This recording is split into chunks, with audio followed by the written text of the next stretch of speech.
নমস্কার, আমুদরিয়া নিউজে সবাইকে স্বাগত। আজকের রাজনীতি বিভাগে আমাদের বাংলার রাজনীতি জগতের সুপরিচিত মুখ, অতি পরিচিত ব্যক্তিত্ব গৌতম দেব। আর বাদবাকি পরিচয় আপনারা আমাদের ভিউয়াররা প্রায় অনেকেই জানেন। তিনি দীর্ঘ সময় আমাদের রাজ্যের গুরুত্বপূর্ণ দপ্তরের মন্ত্রী ছিলেন, উত্তরবঙ্গ উন্নয়ন মন্ত্রী, পর্যটন মন্ত্রী। তিনি একাধিক সরকারি কমিটির চেয়ারম্যান ছিলেন, শিলিগুড়ির মেয়র ছিলেন। সম্প্রতি তিনি নিজে মেয়র পদ থেকে ইস্তফা দিয়েছেন। তো আমরা আজকের এই রাজনীতি বিভাগে গৌতম দেবকে পেয়ে তাকে ধন্যবাদ জানাচ্ছি। তৃণমূল আমলের পশ্চিমবঙ্গ আর বিজেপির ডাবল ইঞ্জিনের সরকার প্রায় 3 মাস হতে চলেছে। এখন বেসিক পার্থক্য কি বুঝছেন? আমার মনে হয় যে this is too early two comment on the differences between this government. Just 3 মাস, এটাকে একদম নিউবর্ন বেবি বলা ভালো। একটা হামাগুড়ি দেওয়া স্টেজে আছে। আর তৃণমূল গভর্নমেন্টের সরকার মমতা বন্দ্যোপাধ্যায়ের নেতৃত্বে 3টে টার্ম অতিক্রম করেছে। সুতরাং সময়কালটা একটা বড় বিষয়। তবে এই 3 মাসে আমার যেটা মনে হয়েছে, এই সরকার, বর্তমান সরকার, তারা যে পুনর্গঠন, পুনর্নির্মাণ, নতুন বাংলা গড়ার কথা তারা বলেছেন, তাদের প্রতিজ্ঞা, তাদের বক্তব্য নানান বলেছেন। তাদের মধ্যে তাদের অনেকগুলো পলিটিক্যাল এজেন্ডা থাকবে, আমরা একমত হতে পারি, না হতে পারি, সেটা পরের বিষয়। মূল বিষয়টা আমার যেটা মনে হয়েছে যে যেগুলো তারা বলেছেন যে অনেক অন্যায় হয়েছে, অনেক দুর্নীতি হয়েছে, অনেক কিছু হয়েছে, ঠিক আছে, সেগুলোর জন্য যা যা পদক্ষেপ নেওয়ার সরকার তার সিদ্ধান্ত অনুযায়ী সেটা করবেন। কিন্তু আমার এই 3 মাসে আমার কেন মনে হচ্ছে যে একটা শুধু নতুন সরকার নয়, বিজেপির দীর্ঘদিনের একটা আনফুলফিলড ড্রিম, তারা যেভাবে হোক তাতে কতটা কীভাবে হয়েছে আমি আজকে সেটা মধ্যে এই মানে অভিযোগ কতটা দুধ কতটা জল কতটা আমি আলোচনা করছি না। ধরে নিলাম যে বিজেপি হয়েছে 2টো সাংসদ থেকে, যেমন পার্লামেন্টে গেছেন, তেমনি বেঙ্গলে বিজেপির রাজনৈতিক ভিত্তি সেরকম ছিল না। শ্যামাপ্রসাদ মুখোপাধ্যায়ের রাজ্য, সেখানে বিজেপি সেখানে তাদের সরকার করবে, তাদের বহুদিনের একটা যে স্বপ্ন, সেই স্বপ্নটা পূরণ তারা করেছে। করার পর একটা সরকার যে গঠনমূলক ব্যবস্থা নিয়ে একটা এত বড় রাজ্য, one of the biggest state, 10 কোটি বেশি, তার জনসংখ্যা, ভৌগোলিক বৈচিত্র্য, জাতিগত বৈচিত্র্য, ভাষা, সংস্কৃতি, কৃষ্টি ঐতিহ্যের একটা অসাধারণ বিষয় বাংলার আছে। আমার যেটা মনে হচ্ছে এই 3 মাসে যে সরকার অনেক বেশি তাদের ফোকাসড হচ্ছে to grill the previous government. Previous government ভালো ছিল না, মানুষ তোমাদের এনেছে, না, উই হ্যাভ টু পারফর্ম। আমার মনে হয় সবাইকে নিয়ে চলার ক্ষেত্রে যেটা স্লোগান, বাস্তবায়নের ক্ষেত্রে হয়তো সেটা সেইভাবে হচ্ছে না।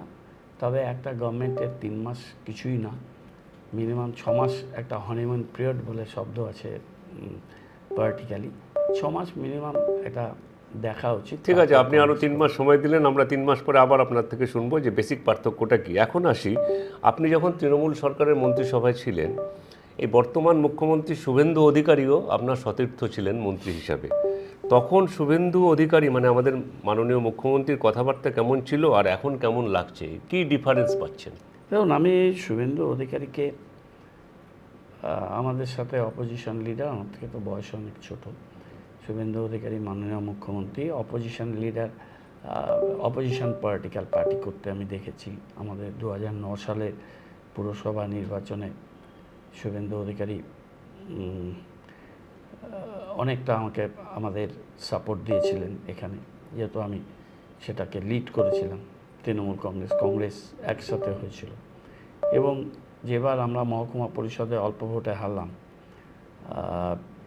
সেবারও শুভেন্দু অধিকারী অনেক মিটিং, অনেক অ্যাক্টিভেট করেছেন। সেটা একটা একই রাজনৈতিক দলে ছিলাম একটা বিষয়। কিন্তু আপনি যেটা বলেছেন যে মুখ্যমন্ত্রী শুভেন্দু অধিকারী এবং আপনার পুরনো সতীর্থ শুভেন্দু অধিকারীর কথাবার্তার কি ডিফারেন্স পাচ্ছেন? পুরনো সতীর্থ শুভেন্দু অধিকারীকে আমি দেখেছি খুব সোভার, ওয়েল বিহেভড, সিনিয়রদের সম্মান দেওয়া,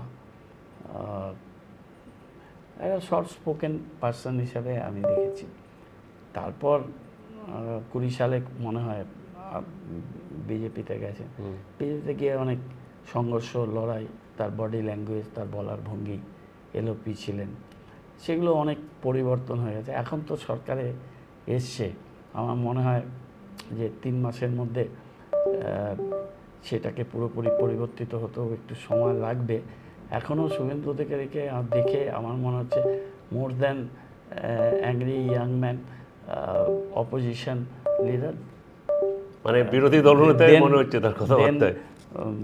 চিফ মিনিস্টার, এটা আমার মনে হচ্ছে। তার বচনভঙ্গি, কথাবার্তা, এখনও সে অ্যাগ্রেসিভনেসটা একটু ফুটে উঠছে জায়গায় জায়গায়, সময় সময়। আমার মনে হয় যে মাত্র তো 3 মাস, কদিন আগে অপোজিশনে ছিলেন, নিশ্চয়ই আরও 2-3 মাস পরে মানে মাঝে মাঝে আপনার মনে হচ্ছে মুখ্যমন্ত্রীকে অপোজিশন লিডারের মতো কথা বলছেন। কথাবার্তা বলছেন মনে হচ্ছে। আচ্ছা, এবার আপনি আমাকে একটা জিনিস বলুন তো, সবার একটা প্রশ্ন আমাদেরকেও অনেকে জিজ্ঞাসা করেন, তৃণমূল কিভাবে ঘুরে দাঁড়াতে পারবে বলে আপনার মনে হয়? দেখুন, রাজনীতিতে তো ভ্যাকিউম থাকে না, কেউ না কেউ সেই ভ্যাকিউমটা ফিল আপ করবে, সেটাতে সময় লাগে। কোনো কোনো ক্ষেত্রে বেঙ্গলে পরিবর্তন হতে অনেক সময় লাগে, ইতিহাস বলছে। ওই পিরিয়ডটা আমি চেয়েছি 67 থেকে 71-এর ওই টার্মোয়েল যুগ ছিল। তার আগে কংগ্রেস দীর্ঘদিন করেছে। লেফটের তো একটা 34 বছরের একটা বিরাট ব্যাপার আছে। সবটাই ম্যানিপুলেটেডভাবে লেফট 34 বছর ছিল আমি বিশ্বাস করি না। প্রথম দিককার বামফ্রন্ট অনেক ভালো কাজ করেছে, বিশেষ করে ভূমি সংস্কার, অপারেশন বর্গা, এই কাজগুলো, প্লাস ওদের একটা বড় সাংগঠনিক ভিত্তি ছিল, ক্যাডার বেস। এখানে একটু ইন্টারাপ্ট করি, বামফ্রন্ট তো বা লেফট তো 16 বছরে কোনো ঘুরতে পারলো না, আপনারা কতদিনে ঘুরতে পারবেন এইটা আমি জানতে চাইছি। টাইম লাগবে। এরা 16 বছরে কিছু হয়নি, এখনো ওয়ান হয়েছে। লেফটের দেখুন, লেফটটা কবে ঘুরতে পারবে আমি জানি না। লেফটে অনেক একঝাক ভালো সময় মুখ আছে, ছেলে মেয়ে, আমি তাদের পছন্দই করি, তাদের বাচনভঙ্গি, কথাবার্তা, তাদের ব্যাকগ্রাউন্ড, তাদের এডুকেশনাল ব্যাকগ্রাউন্ড, সে ফাইন। কিন্তু আজকাল ইয়াং জেনারেশান, সাধারণ মানুষ কেন যেন লেফটদের প্রতি একটু অনীহা আছে। সেটা একসময় লেফটরা অনেক নীতিপঙ্গুত্বে ভুগেছে, অনেক সময় যদি পলিটিক্যাল সিদ্ধান্ত জায়গাটাতে অসুবিধা হয়েছে। এখন আমি জানি না তারা কিভাবে কি করবে, তাদের সিনিয়র লিডারশিপকে, যারা জুনিয়র লিডারশিপ, এসব আমার গায়ে মায় না। আপনি মোর অত না, আপনারা কিভাবে ঘুরবেন? আপনি আমাদের ঘোরা তো টাইম দিতে হবে, 3 মাসে তো ঘুরতে পারবে, মানে টাইম লাগবে, তাই তো? অপোজিশন, আপনি যে বলেন মানুষের কাছে চলো, তো এখন কি মানুষের সঙ্গে আরো বেশি করে থাকতে হবে, এটা কি মনে হয়? অপোজিশনের তো নিয়ম মানুষের সাথে সম্পৃক্ত হয়ে থাকা, মানুষের সাথে খুব গভীরভাবে মেলামেশা, মানুষের প্রবলেমগুলোকে অনুধাবন করা, এবং পপুলার এবং নিড বেস পলিটিক্যাল ইস্যুগুলো নিয়ে, ইস্যু তো আসবে প্রচুর, সেই ইস্যুগুলোকে নিয়ে রাস্তায় থাকা এটা বিরোধীদের কাজ। সেটা আমার ধারণা তৃণমূল কংগ্রেস করতে পারবে মমতা বন্দ্যোপাধ্যায়ের লিডারশিপে, এবং সেটা সঠিকভাবে করতে পারলে অপোজিশনের যে পরিসর, এখন পর্যন্ত 41% ভোট, এবং 2টো ভোটের মার্জিন খুব বেশি নয়, 6 থেকে 6.5%। হ্যাঁ, ঠিক আছে, সেটা একটু সময়ের বিষয়, সেটা ধৈর্য ধরে করতে হবে। এই এখন তৃণমূলে যারা আছেন, 11 সালে পরে তো অনেকে এসছেন, তারা 26 সাল পর্যন্ত তারা অপোজিশন তৃণমূল ফেস করেনি। আবার তার আগে অপোজিশন ফেস করে পার্টি পাওয়ার এসছে, সেরকমও বহু লোক আছে। সব নিয়ে ব্যালেন্স করলে নেত্রী মমতা বন্দ্যোপাধ্যায় আছেন, অনেক ভালো লিডারশিপ আছে, নিশ্চয়ই তৃণমূল সময় ঘুরে দাঁড়াবে। আপনি একটা জিনিস নিয়ে খুব একটা বলেননি ভোটের ফলাফল ডিক্লেয়ারের পরে, সেটা হচ্ছে যে তৃণমূলের একটা শিবির অভিষেক ব্যানার্জির বিরোধিতায় আলাদা একটা তৃণমূল গড়ার চেষ্টা করছে এখনও অবধি। তো তাদের নিয়ে আপনি কিছু বলছেন না কেন, বা কিছু বলেন না কখনো কিছু, কেন? দরকার মনে করছি না। প্রথম কথা হচ্ছে যে অভিষেক বন্দ্যোপাধ্যায়ের কাজের পদ্ধতি, তার সিস্টেম, এগুলো নিয়ে অনেক কিছু বলার ছিল, বলার থাকবে। সেটা আমার মনে হয় দলের অভ্যন্তরে বলার স্কোপ আছে। এতদিন কিছু বললাম না, যেদিন 4 তারিখ সম্ভবত রেজাল্ট বেরোলো, 5 তারিখ থেকেই আমরা সব নতুন করে আবিষ্কার করলাম। সেটা কি, সেটা একটা লেম এক্সকিউজ দিয়ে যাওয়ার একটা রাস্তা খোঁজা। সেজন্য আমি তাদের সম্পর্কে বিশেষ কিছু বলছি না, একটু উপেক্ষার চোখেই দেখছি, কেননা তাদের যারা লিডারশিপ দিচ্ছে স্টেটে, তাদের সম্বন্ধে কম কথা বলা ভালো। এটা আমাদের দলেরও ভুল ছিল যে এরকম ট্রেটার এক্সপেলড পারসন, তাকে তো আমরাই রাজ্যসভায় পাঠিয়েছি। রাজ্যসভায় পাঠানো অনেক ট্রেড ইউনিয়নের বিশাল দায়িত্ব দিয়েছে। ট্রেড ইউনিয়নে এত বড় দায়িত্ব, এবং তারপর তাকে উলবেরিয়ার মতো অত সেফ সিটে পাঠানো, এবং প্রজেক্টের লেবার মিনিস্টার, এগুলো ভুল ছিল দলে। এবার আপনি এখানে বলুন আমাকে যে শিলিগুড়িতে চলে আসি, যেহেতু আমরা মূলত শিলিগুড়িতে থাকি, আপনিও থাকেন, এবং আপনি এখানে মেয়র ছিলেন জাস্ট 1 মাস 1.5 মাস আগেও। এই যে শিলিগুড়ির যে রাস্তাঘাটে বিভিন্ন জায়গায় বেহাল দশা নিয়ে আমরা মাঝে মাঝে দেখি বিক্ষোভ হচ্ছে, ডেপুটেশন হচ্ছে, এবং আবার শুনতে পাচ্ছি যারা এখন সরকারে আছেন তাদের মন্ত্রী বলছেন যে এটা বর্ষা শেষ না হলে কিছু করা যাবে না। তো পুজো অবধি তো বর্ষা চলে শিলিগুড়িতে, অলমোস্ট সেপ্টেম্বরের শেষ অবধি চলে বর্ষা, কারণ বর্ষা শেষ হলেই জঙ্গল খোলে, এই একটা হিসেব আছে না? তো তার মানে সেপ্টেম্বর অবধি এই ভোগান্তি মানুষের চলবে। আপনি যখন মেয়র ছিলেন তখন কি রিপেয়ারিং করাতেন না? রিপেয়ারিংয়ের কোনো স্কোপ নেই? না না, রিপেয়ারিং তো সারা বছরের রিপেয়ারিং করতে হয়। আমরা সারা বছরের মেনটেন্যান্সের একটা আমাদের আমরা অ্যানুয়াল মেনটেন্যান্স একটা ফান্ড আছে করেছিলাম, ফান্ড করেছিলাম, সেটা দিয়ে করতাম। রাস্তাগুলো ম্যাক্সিমাম খারাপ হচ্ছে ইউজি কেবেলের জন্য। একটা বড় অংশ আমরা ইউজি কেবেল করেছি। ইউজি কেবেল করার পরে রাস্তাগুলো রিপেয়ারিংয়ের জন্য পাওয়ার ডিপার্টমেন্ট ইউডিএমে যে ফান্ডগুলো দেওয়ার কথা ছিল, কিছুটা ওন ফান্ডের টাকা রেখে দিয়ে গেছিলাম। কিন্তু পরবর্তীকালে তো পুরো এমবার্গো করে দিল মে মাস থেকে, যেই সময় তার আগে ইলেকশনের 2 মাস, তখন কাজ হয়নি খুব ভালো। তখন তো ইলেকশনে মডেল কোড অফ কন্ডাক্ট ছিল। এই যে পিরিয়ডটা, এই পিরিয়ডটা মে মাসের যখন সরকার পরিবর্তন হলো, তখন এখানে কোনো কাজ করার অধিকার দিল না, সমস্তটাই আটকে দেওয়া হলো। তারপর তো আমি যখন ছেড়ে দিলাম, বৃষ্টি এসে গেছে। এখন বৃষ্টিতে বিটুমিনাস কাজ করা যাবে না, কিন্তু গর্তগুলো ভরাট করা যায় কি? ডেফিনেটলি ভরাট করা যাবে। কেন একটা টেম্পোরারি কিছু কাজ, এই টাকাটা নষ্ট হবে বললে তো হবে না। মানুষের জীবনের থেকে টাকা নষ্টটা বড় ব্যাপার না। এখানে অনেকগুলো জায়গা আমি দেখেছি যে আছে, বড় বড় গর্ত হয়েছে, ডিশ হয়ে আছে, যেগুলো টোটো উল্টে যাচ্ছে, স্কুটার, বাইক। আর সবচেয়ে বিপজ্জনক হয় কি, যখন বর্ষা বৃষ্টি হয় না, ওই জায়গাগুলো ফিল আপ হয়ে যায় তো জলে, দূরের থেকে বোঝা যায় না ওটা গর্ত না ওটা সলিড। সুতরাং এই রিপেয়ারিংয়ের কাজটা করতে হবে। এর জন্য এটা হয়তো পরে যখন থরো রিপেয়ারিং হবে বা রাস্তায় হবে, তখন হয়তো এই টাকাটা মনে হবে যে এটা মিসইউজ অফ মানি, কিন্তু ইটস ইনএভিটেবল, এটা করতে হবে। এটা একটা অভিজ্ঞতার একটু বোধ হয় অসুবিধা হচ্ছে। চা খান। এবার আপনি আমাকে একটা জিনিস বলুন যে আপনার দলের যুবনেতাকে রাস্তায় ফেলে মারা হয়েছে, হেলমেট দিয়ে নাকি তার মাথা ফাটিয়ে দেওয়া হয়েছে, ভিডিও ভাইরাল হয়েছে। জলপাইগুড়ির এক নেতার মেয়েকে, তিনিও নেত্রী তৃণমূলের, তাকে চুলের মুঠি ধরে চুল ছিঁড়ে ফেলা হয়েছে, এরকম ভিডিও ভাইরাল হয়েছে। তো এই যে বিরোধীদের মারধর, আইন নিজের হাতে নেওয়ার প্রবণতা, অভিযোগ থাকলে তো আইন আছে, আদালত আছে, কিন্তু আইন নিজের হাতে নেওয়ার প্রবণতা, এটা কি অবধারিত ছিল নাকি আমাদের রাজনীতির সংস্কৃতিটা ভয়ঙ্কর দিকে যাচ্ছে? দেখুন, এটা অত্যন্ত দুর্ভাগ্যজনক আমি বলব। আমি বলতে পারি, যেহেতু আমি একটা দীর্ঘ পরিক্রমা অপোজিশনে ছিলাম, 4 বার মানে মৃত্যু মুখ থেকে ফিরে এসেছি, এবং বিরোধী দলে থাকাকালীন এই যন্ত্রণাটা আমি শারীরিক মানসিকভাবে উপলব্ধি করেছি। সুতরাং আমার দায়িত্ব ছিল 11 সালের পরে যাতে এখানে তার রিপিটেশন না হয়। আমি আপ্রাণ চেষ্টা করেছি ইন অল পলিটিক্যাল রেসপেক্টে যে আমার যেইটুকুন জায়গা ছিল বা তার বাইরেও যেখানে যেখানে আমার হস্তক্ষেপ আমি করতে পেরেছি, এটা কখনোই বাঞ্ছনীয় নয়। স্টুডেন্ট পলিটিক্সে না অনেক সময় গণ্ডগোল হয়, সেটা হয়ে যায় একটা প্রোগ্রাম, একটা এজিটেশন, একটা সেটা হয়। কিন্তু এখানে তো আনকল ফর ধাওয়া করে একটা মব লিঞ্চিং টাইপের হয়ে যাচ্ছে, তো যেটা হয়েছে একটা তো আবার পুলিশের সামনে হয়েছে জলপাইগুড়িতে, কালকে তো কোর্টের পাশে হয়েছে।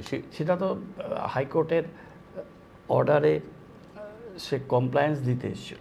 কমপ্লায়েন্স দিতে এসে একজন মহিলা, তো মহিলা নারী সুরক্ষার জিরো টলারেন্স, তাহলে ভিডিওতে আছে, তাদের তো পুলিশ বা রাজ্য প্রশাসন তো কোনো ব্যবস্থা নেয়নি, তাহলে জিরো টলারেন্সে কোনো মানে হয় না। আর এখানে যে ছেলেটিকে রাস্তায় কোনায় বয়েজ স্কুলের সামনে নিয়ে তাকে এরকমভাবে আহত করলো, নার্সিংহোমে আছে হসপিটাল থেকে, এটা অত্যন্ত দুর্ভাগ্যজনক। যে কোনো ছাত্রই হোক, যে কোনো পলিটিক্যাল পার্টি হোক, তাদের রক্ত ঝরলে, যেহেতু দীর্ঘদিন ছাত্র রাজনীতি করেছে, আমি ছাত্র রাজনীতি প্রোডাক্ট, ছাত্র রাজনীতিতে class representative, cultural secretary, GS, opposition, যখন দেশে সরকার ছিল না রাজ্যে এবং কেন্দ্রে, 78 সালে ছাত্র পরিষদ থেকে আমি সমস্ত স্টুডেন্টদের ভোটে Siliguri college, one of the largest college in north Bengal, GS হয়েছিলাম। তারপরে অন্য আমাদের মুখ্যমন্ত্রী বর্তমান, তিনিও কলেজের জিএস ছিলেন, ছাত্র রাজনীতি তিনি করেছেন তার জায়গাতে। তো এই ছাত্রদের বা ছাত্র পার হয়ে সদ্য যুবক, এদের রক্তপাত এবং সেটা কোনো উত্তেজনা ছাড়া একটা পিছনে ধাওয়া করে করা, এগুলো খুব দুর্ভাগ্যজনক। যে কোনো দলেরই হোক, লিডারশিপ যারা, তাদের এই বিষয়টা দেখা উচিত এবং ব্যবস্থা নেওয়া উচিত। সেটা যদি না নেয়, তাহলে অন্ততপক্ষে এই জায়গায় লেফট আমলে আমরা এতবার মার খেয়েছি, এতবার মৃত্যুমুখ থেকে ফিরে এসেছি। শিলিগুড়ির এই মডেল অশোকবাবুর তৈরি করা নয়, তাহলে 78 সালে আমি মরতে মরতে ফিরে আসতাম না, 2010-ও অত পুলিশে লাঠিচার্জ খেতাম না, জয়মণি ভবনের সামনে পুলিশের লাঠিচার্জে আমার উপর দিয়ে মানুষ দৌড়ে গেছিলো এবং আমাদের প্রচুর লোক, উদয় চক্রবর্তী মার্ডার হয়ে গেছিলো 94 সালের 14ই মে। তো আমরা তো সেটা করিনি। তো এটা তো এক্সপেক্টেড যে এত ম্যাসিভ ম্যান্ডেট নিয়ে ভারতীয় জনতা পার্টি জিতেছে, একটা কলেজের গেটের সামনে একটা ক্যাম্প বসাতে গেল, সেটাকে নিয়ে ওটাকে ভেঙে দিয়ে যাতা করলো, আমাদের ছেলেদের অ্যারেস্ট করলো, ছেলেটির বাবা মারা গেল শোককে বহন করতে না পেরে, যেদিন খবর পেলেন রাত্রেবেলা স্ট্রোক হয়ে সকালবেলা মারা গেল। এরকম একটা দুর্ভাগ্যজনক ঘটনা হলো। সেম কেসে নেমড ইন এফআইআর ছিল না, ছেলেটি সারেন্ডার করলো, তাকে ডিম থেরাপি কী আছে, নতুন কালচার হচ্ছে, সেসব করেছে। আরেকটি আরও অনেকে ওর বেলের দিন কোর্টে গেছিলো, বয়েজ স্কুলের সামনে এটা করলো, ওখানে কমপ্লায়েন্স করতে গিয়ে একেবারে চুল তুলে ফেললো। এগুলো বিজ্ঞাপনটা খুব খারাপ হচ্ছে, এটা খুব ব্যথিত করছে। এই ধরনের পরিস্থিতিটা কোন দিকে যাচ্ছে? পরিস্থিতিটা তো ভালোর দিকে যাচ্ছে না। এটা যদি চলতেই থাকে তাহলে তো এটা বুঝতে হবে যে রাজ্যের উন্নয়ন যদি চাই, তাহলে প্রাথমিক শর্ত হচ্ছে আইন শৃঙ্খলা, রাজনৈতিক সুস্থিতি, হ্যাঁ, আর হচ্ছে পলিটিক্যাল উইল এবং সহনশীলতা। এখন তো যারা ক্ষমতায় এসছে তাদের তো অনেক বেশি সহনশীল হওয়া উচিত, এবং যাদের করছে তারা বিজেপি করার তাদের ব্যাকগ্রাউন্ড ছিল কি না, না তারা তৎকাল বিজেপি হয়েছে, না কোন জায়গা থেকে ফোন করে একগাদা লোককে ডেকে নিয়ে আসা হচ্ছে, আমি পরপর দেখতে পাচ্ছি, এবং সেটাকে ব্যবহার করা হচ্ছে। এটা কিন্তু ফ্র্যাঙ্কেনস্টাইন হবে, এটাকে পরবর্তীকালে নিয়ন্ত্রণ করতে অসুবিধা হবে এখনই যদি না করেন। এটা রুলিং পার্টি তারা বুঝবে, আমি বলার কেউ না। কিন্তু আমি যেটা দেখছি সেটা বাঞ্ছনীয় নয়, এটা আমার মনে হচ্ছে। আপনার দলের অনেকে সোশ্যাল মিডিয়ায় লিখেছেন ভোটের রেজাল্ট বেরোনোর পরে যে আপনাকে না সরালে নাকি এদিকে ভালো ফল হবে না, মানে ফল খারাপের দায়িত্ব যেন আপনার। আপনি কি ব্যক্তিগত দায় অনুভব করেন, না বিপর্যয়টা দলের হয়েছে বলে মনে করেন? এটা নিয়ে এত কথা বলার কোনো অবকাশ নেই। একটু পরেই অপোজিশন বা ভিন্ন যাতে কাউন্টার স্টেটমেন্ট হয়। দলের ভিতরে কে কী বলেছে আমি জানি না। আমি আমার যা বলার আমি দলের নেত্রীকে বলি, এবং নেত্রীকে আমি বলেছি, আমি এবারও বলেছি যে আমি দলের সাথে থাকব, কিন্তু আমাকে দায়িত্বপূর্ণ গুরুত্বপূর্ণ কোনো জায়গাতে না রাখলে ভালো, নিউ লিডারশিপকে রাখলে ভালো। কুন্তল নতুন জেনারেশনের ছেলে প্রেসিডেন্ট হয়েছে, আমি বলি আমাকে একটা অর্নামেন্টাল কোনো পোস্টে রাখা হোক। তারপরে তখন চন্দ্রমাতি দলে ছিলেন, নেত্রী বললেন যে গৌতম আমাকে একটা অন্য পদে রাখতে চাইছে, আমাকে ওর কথাটা শুনে করো। তা আমি একটা ছোট উপদেষ্টা বা অন্য কোনো একটা জায়গায় কাজ করতে চাইছিলাম, কিন্তু আমাকে দলের চেয়ারম্যান করা হয়েছে। আমি 8টা জেলার চেয়ারম্যান ছিলাম তৃণমূল কংগ্রেসের সময়, ক্রাইসিস কোর কমিটির চেয়ারম্যান ছিলেন। 2001-এ ওটা, আজকের না, তখন দল পাওয়ারে আসেনি। তারপর দল পাহাড়ে আসার পরও হয়েছে। তারপরে একজন মন্ত্রী অল পাওয়ারফুল, সে কী করেছে না করেছে, করতে দিয়েছে দেয়নি, এসব হয়েছে। নেত্রীকে আমি বলেছিও, কারো কারো এটা অবজারভেশন থাকতে পারে, আমার তো দায়িত্ব কিছুটা বেশি থাকবে, কেননা দলের আমি যদিও নিজের স্বেচ্ছায় প্রেসিডেন্টশিপ ছেড়ে দিয়েছিলাম অনেক দিন আগে, ছেড়ে দিলেও যেহেতু আমি একটা অ্যাডমিনিস্ট্রেটিভ দায়িত্বে ছিলাম, ন্যাচারালি আমার অনেক দায়িত্ব আছে, এবং আমিও চেয়েছি যে এতদিন করার পর নিউ জেনারেশন আসুক, তাদেরকে গাইডেন্সের ভূমিকায় থাকবো। সেটা নেত্রীকে আমি বলেছি, নিশ্চয়ই নেত্রী সেটা বিবেচনা করবে। আর আজকেই যদি আমাকে করার পর আমি বলতাম না আমি এই দায়িত্বটা নিতে পারবো না, আমি তাহলে এটা তো একটা অন্যরকম মেসেজ যেত, অন্যরকম মেসেজ যেত। আমি সেই গড্ডালিকা প্রবাহে আমি গা ভাসাতে চাই না। আমি দুর্দিনে কংগ্রেস করেছি, দল স্প্লিট হওয়ার পরে মমতা বন্দ্যোপাধ্যায়ের হাত ধরেছি। আমার অনেক বক্তব্য আছে দলের পরিচালনায়, সেই সময় আমাকে কাজ করতে দেওয়া না দেওয়া, বাট গৌতম দেব যে জায়গাটা এসছে সেখানে মমতা বন্দ্যোপাধ্যায়ের আশীর্বাদ, ব্লেসিংস, ভূমিকা, এটা তো আমি অস্বীকার করতে পারি না। সুতরাং এই সময় অ্যাট দিস ক্রুশিয়াল জাংশন আমি দিদির হাত ছাড়তে পারবো না, এটা আমি ক্লিয়ার করেছি, এখনও এটা আমি ক্লিয়ার করলাম। আর যারা এই কথাগুলো বলছেন সোশ্যাল মিডিয়ায় না বলে দিদিকে চিঠি দেখুন, বা তারা দিদির সবাই দেখা করছে 3:30 4টার সময় দিদি দেখা করে, গিয়ে বলুন তাদের উইশ লিস্ট দিদিকে তারা জানাতেই পারেন, কোনো অসুবিধা নেই। আর আমার পক্ষেও মানে এখন অ্যাডভাইসারি জায়গায় থাকাটা বেটার, কিন্তু এই ক্রুশিয়াল পিরিয়ডে একটা দিয়ে যা কুন্তলে অপারেট করছে, আমি ওকে সহযোগিতা। তো এইবার আপনি বলুন যে মমতা ব্যানার্জি, মানে দিদি বললেন আপনি বারবার, তো মমতা ব্যানার্জি বলেছেন যে সব বিজেপি বিরোধী দলের সাথে একজোট হয়ে লোকসভা ভোটে লড়তে হবে, কোনো ছুতপার্গ নেই। তাহলে আগামী দিনে শিলিগুড়িতে অশোক ভট্টাচার্য, মানে সিপিআইএমএলের অভিজিৎ মজুমদার, কংগ্রেসের সুবিন ভৌমিক, এদের সাথে কি কোনো বিজেপি বিরোধী মিছিলে গৌতম দেবকে দেখা যেতে পারে? এর আগে তো আমরা অনেকগুলো ইস্যুতে সমস্ত পলিটিক্যাল পার্টি একসাথে হেঁটেছিল। এখন যেটা প্রবলেম হচ্ছে, কংগ্রেস এখানে 2.5-3% ভোট পেয়েছে, এবং 2.5-3% ভোট পাওয়ার পর কংগ্রেসের 1-2 জন নেতা তারা বলছেন যে আমাদের দলে কেউ আসতে চাইলে আমরা ব্লক স্তরে অ্যাপ্লিকেশন করতে হবে, ব্লক স্তরে তাদের দেখব, ডিম থেরাপি যারা খাবে তাদের দলে নেব না।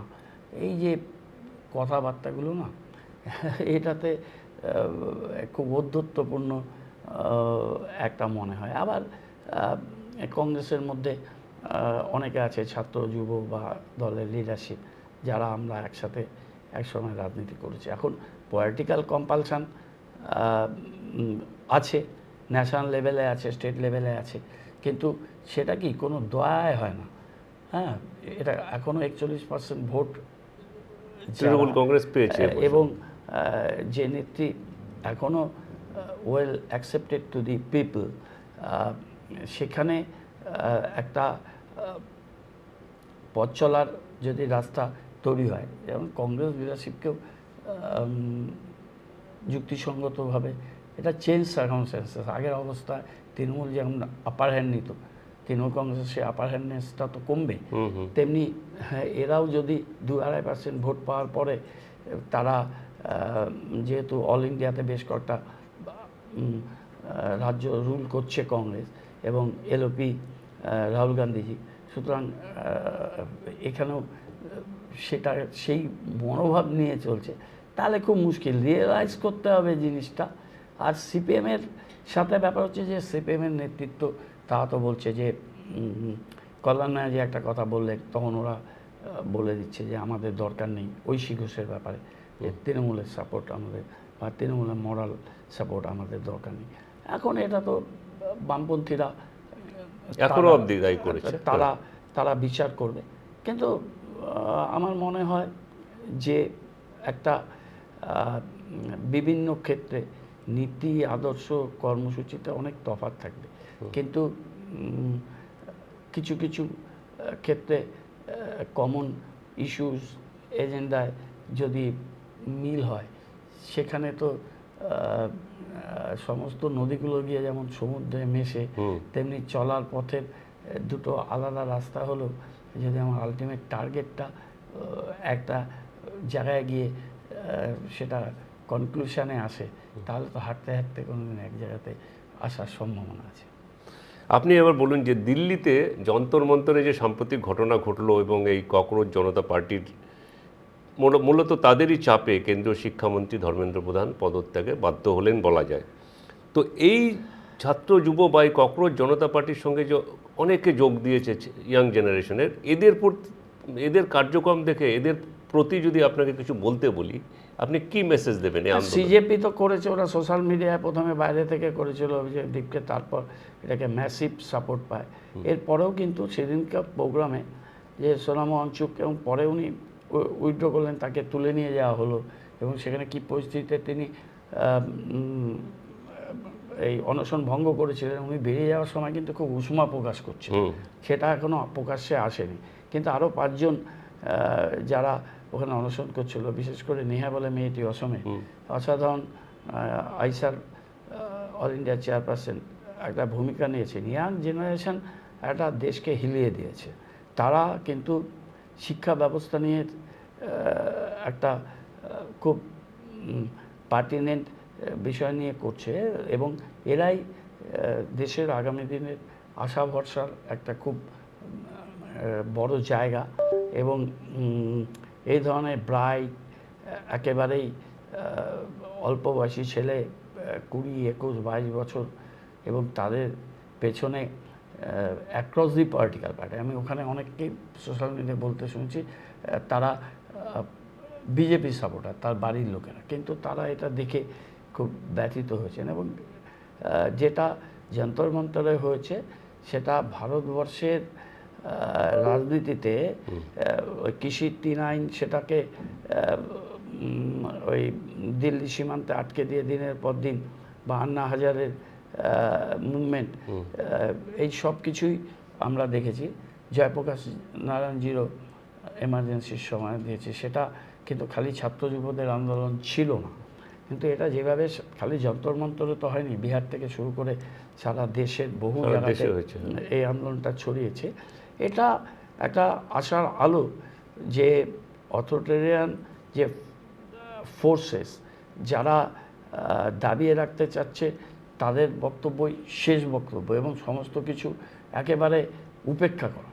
সেই উপেক্ষা থেকে রাত্রি 12টায় মাননীয় প্রধানমন্ত্রীকে তাকে সোশ্যাল মিডিয়াতে আসতে হয়েছে এবং তারপরে ধর্মেন্দ্র প্রধানকে রিজাইন করতে হয়েছে এবং কতগুলো তাদের দাবি ছিল, সেই দাবিগুলোকে তাদের সহমত প্রকাশ করতে হয়েছে। সুতরাং এই যে একটা হার না মানা মনোভাব এবং রাষ্ট্রের কাছে এবং ইন্ডিয়ান সাবকন্টিনেন্টের বিভিন্ন জায়গাতেই দেখা যাচ্ছে যে যুব সমাজ, ছাত্র সমাজ, তারা অনেক বেশি লিডারশিপ দিচ্ছে। তবে এই লিডারশিপটা নিশ্চয়ই আমাদের ভারতবর্ষের মতো সুবিশাল দেশে এটা মঙ্গলদায়ক হয়ে হবে এবং এটা একটা নতুন যুগের সূচনা হবে বলে আমি মনে করি।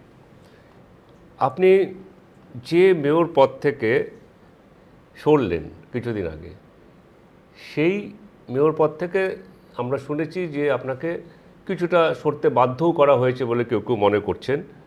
তো তারপরে শোনা গেছিল যে আপনি বলেছেন যে আমি রাজনৈতিক সন্ন্যাসের জায়গায় যাব বা এরকম একটা শোনা গিয়েছিল। কিন্তু দল তো আপনাকে দায়িত্ব দিল চেয়ারম্যান হিসেবে, উপদেষ্টা হিসাবে আপনি বললেন। তো যদি আগামী পুরভোট তো খুব বেশি দূরে হওয়ার কথা নয়, আগামী পুরভোটে যদি আপনাকে বলা হয় দল থেকে যে আবার পুরভোটে জিতে চ্যালেঞ্জটা নিন, যে সেই জায়গায় নিজেকে দাঁড় করাতে হবে, আপনি কি, যদি মমতা না, ব্যানার্জি বলে সেই আমি চ্যালেঞ্জটা নেবেন? আমি দুটো জিনিস খুব স্পষ্ট করেছি। আমি যখন এবার ইলেকশনে দাঁড়িয়েছিলাম তখন আমি বলেছিলাম যে আমি জিতি হারি যাই রেজাল্ট হোক, এটা আমার শেষ ইলেকশন হবে। এবং ইলেকশনের রেজাল্টের পরও আমি সেটাই বলেছি যে আমার সংসদীয় রাজনীতি কমপ্লিট হয়ে গেছে। I have completed my parliamentary democracy. আমি দুবার অ্যাসেম্বলিতে জিতেছি, দুবার অ্যাসেম্বলিতে দুটো কনস্টিটিউয়েন্সিতে আমি হেরেছি। আর আমি 5 বার কাউন্সিলর দাঁড়িয়ে 4 বার নিজের জায়গা থেকে, একবার অন্য জায়গা থেকে জিতেছি। আমি সমস্ত সরকারের দুটো দপ্তর, মেয়র 2009 সালে যেটা আটকানো হয়েছিল সেটা আমি বৃত্ত সম্পন্ন করেছি। অনেকগুলো গুরুত্বপূর্ণ ব্যাপার, স্ট্যাটুটরি বডি আমি পরিচালনা করেছি। সুতরাং নতুন ফেস, নতুন মুখ আসা উচিত। আর নির্বাচনে দাঁড়াবো না এটা আমি বলেছি, এবং দিদি বললেও আমি দিদিকেও এটা বলতাম, আমি তো চলে যাচ্ছি না, আমি দলকে নিশ্চয়ই, আর আমি কোনো জায়গায় বলিনি আমি পলিটিক্যাল সন্ন্যাস নেব। সেটা অনেকে এটাকে একটা কনক্লুশন টেনেছিল। অনেকে মনে করেন যে ইলেকশনে দাঁড়ানো মানে হচ্ছে পলিটিক্সে থাকা। লেফটরা তো যারা পার্টির দায়িত্বে থাকতেন, সীতারাম ইয়েচুরি ওই প্রথাটা ভেঙেছিলেন, কিন্তু যারা পার্টির ডিস্ট্রিক্ট সেক্রেটারিয়েটে থাকতেন, ডিস্ট্রিক্ট সেক্রেটারি হতেন বা অন্য পদে থাকতেন, ওদের সিস্টেম ছিল তারা পার্টি চালাবে, কিন্তু তারা ভোটে লড়তেন না তখন। তারা ভোটে লড়তেন না। বিমানবাবুকে আমি কোনোদিন শুনি রাইটার্সে গেছেন। তো এই বিষয়টা ছিল, আমাদের সেটা নয়। কিন্তু আমার মনে হচ্ছে শিলিগুড়িতে এরকম অনেক উদাহরণ আছে যে অ্যাসেম্বলিতে হারার পরে আবার কর্পোরেশনে গিয়ে 22 সালে দাঁড়ানো। আমি সেটা পুনরাবৃত্তি করতে চাই। চান না? চাই না। কিন্তু আপনার কাছে তো, আপনি তো যে এইবারও বলেছিলেন যে আমি চেয়ারম্যান হব না, আমাকে দায়িত্ব দেবেন না, আপনাকে দেওয়া হলো, আপনাকে নিতে হলো। সেটা আমি তো বললাম যে এই ক্রাইসিস পিরিয়ডে দলের হাত ছেড়ে গর্তে মুখ ঢোকা ব্যাপারটা ঠিক নয়। আরেকটা হচ্ছে মেয়রের পদে থেকে পুরোপুরি ফাইন্যান্সিয়ালি এমবার্গো ছিল, তার মধ্যে থেকে আমার কাজ করতে খুব অসুবিধে হচ্ছিলো, দম বন্ধ হয়ে আসছিল। বিভিন্ন ক্ষেত্রে আমার পিএসকে সরিয়ে দেওয়া হলো, আপনার চিঠি দিয়ে, সব কিছু মিলে আমার মনে হয়েছিল আর 7-8 মাস আছি, এর থেকে বেটার টু কুইট।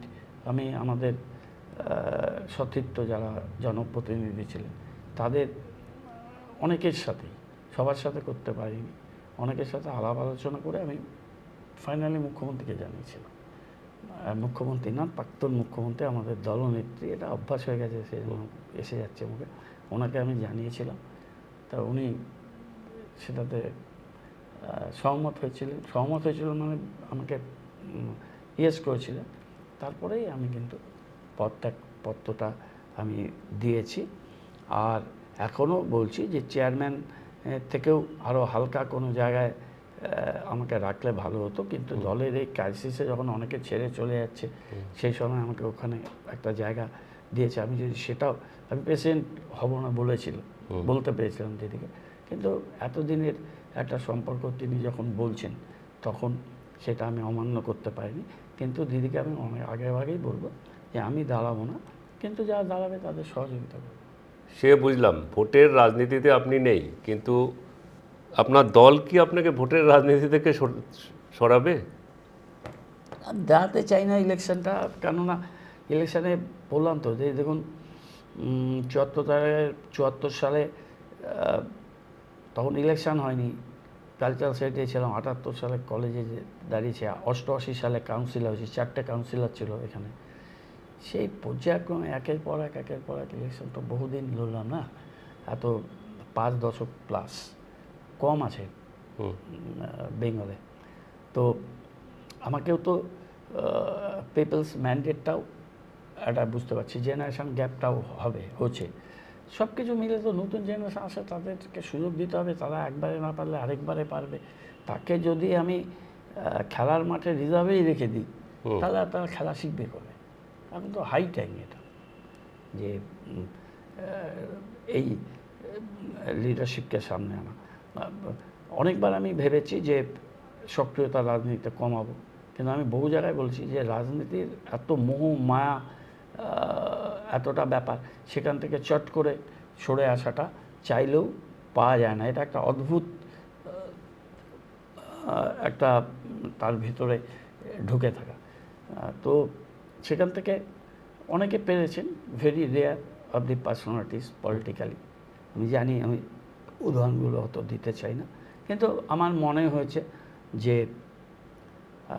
আমার মন থেকে বলছি যে আর নির্বাচনে আমার না দাঁড়ানো হবে। আর দাঁড়াবেন না তাহলে? আপনারা শুনলেন যে গৌতম দেব বলছেন যে আর ভোটে দাঁড়াবেন না, আগেও বলেছেন, আবার বললেন। কিন্তু ভোটের রাজনীতি কি গৌতম দেবকে ছাড়বে? সেদিকেই আমরা খেয়াল রাখব। আজ এখানেই শেষ করছি। আমুদুরিয়া নিউজ আপনাদের সঙ্গে আছে, আপনারা আমুদুরিয়ার সঙ্গে থাকুন। নমস্কার।